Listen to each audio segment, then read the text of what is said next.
درویش کی دعا۔ کچھ عابد و زاہد مسجد میں بیٹھے عبادت کر رہے تھے کہ اچانک ملک کا شہزادہ وہاں آ گیا۔ وہ اس وقت شراب کے نشے میں تھا۔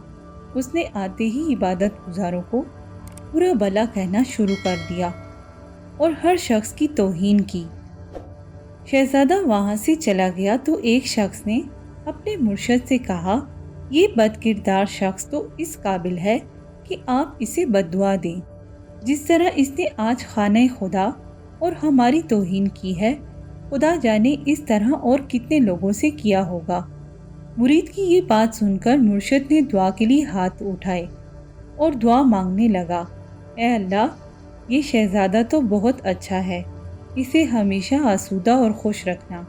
مرشد کی زبان سے یہ دعا سنی تو مرید بہت حیران ہوا۔ اس نے کہا، یہ تو بہت ہی عجیب بات ہے کہ آپ ایک فاسق و فاجر شخص کے حق میں آسودگی اور راحت کی دعا کر رہے ہیں۔ مرشد نے جواب دیا، خاموش رہ، جو کچھ ہم جانتے ہیں تو جانتا نہیں۔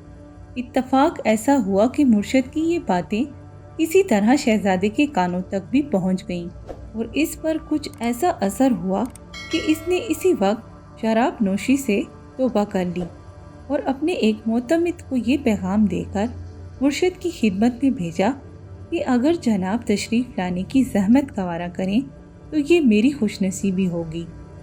مرشد نے دعوت قبول کر لی اور شہزادے پر یہ واضح کر دیا کہ زندگی گزارنے کا جو ڈھنگ اس نے اختیار کیا ہے وہ موجب ہلاکت ہے۔